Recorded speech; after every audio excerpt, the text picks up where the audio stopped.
네, 침체된 우리나라 금융투자시장에 새로운 부동산 파생 상품이 생기면 어떻게 될까요? 네, 한국거래소가 최근 부동산을 지수화해서 파생 상품을 만들겠다는 방침을 세웠는데 관련 정보부처는 미온적인 입장이어서 실제 상품이 나오기까지는 상당한 진통이 예상됩니다. 조영 기자가 취재했습니다. 구매한 부동산의 가격이 일정 기간 동안 정해진 수준 이상으로 떨어질 경우 보상받을 수 있는 파생 상품이 있다면 또는 앞으로 1년 후 부동산 가격이 어느 수준일지 예측할 수 있는 지수 선물이 있다면 침체된 지금의 부동산과 금융투자 시장 모두에 시너지 효과가 나면서 새로운 활력소가 될 수 있습니다.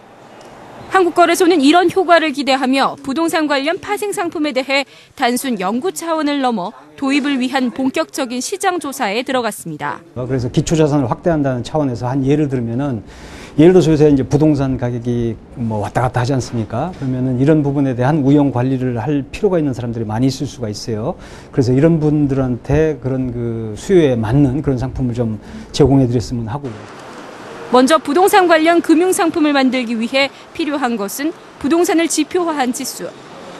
미국의 핵심 경제 지표 중 하나인 S&P 케이스-실러 주택가격지수가 바로 그 예입니다. 케이스-실러 지수는 미국 주택시장의 가격 동향을 나타내는 경기 지표로 시카고 상품거래소에는 이를 기반으로 하는 선물과 옵션 상품이 각각 상장돼 있습니다. 이에 한국거래소도 정부 당국과 함께 부동산 가격 지수 개발에 대한 논의를 시작했지만 시작부터 난관에 봉착했습니다. 국토해양부는 취합하는 부동산 가격에 2달이란 시차가 존재하기 때문에 실제 지수화가 쉽지 않고 정보 신뢰성에도 문제가 있다는 입장입니다. 일단 그 실거래가 지수, 그 부동산 실거래가 지수를 한국거래소에서 개발한다고 했을 때 그 지수가 얼마나 신뢰성을 가질 수 있는가에서 좀 의문을 가지고 있거든요. 이게 과연 얼마나 부동산 시장을 잘 반영할 수 있을 것이냐.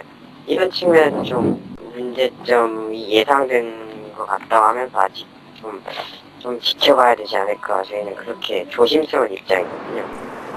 여기다 부동산 관련 파생 상품에 대한 근본적인 우려도 있습니다. 부동산과 파생 상품 시장이 각각 가지고 있는 버블이 더해져 오히려 위험을 증폭시킬 수도 있다는 것입니다. 상품이라는 거는 리스크가 없어지는 상품은 아닙니다. 분산되는 거지 리스크가 없어지는 것도 아니고 잘못하면 리스크 한 곳에 몰릴 수도 있어요. 파생 이 부분은 마찬가지입니다. 리스크를 완화시켜줄 수가 있는데 이것이 마치 투기 상품화 되면은 오히려 증폭이 될 수도 있어요. 침체된 부동산과 금융시장 모두를 살리는 부동산 파생 상품이 실제 나올 수 있을지 아니면 리스크 증폭 우려로 처음부터 자초될지 투자업계의 관심이 높아지고 있습니다. 한국경제TV 조연입니다.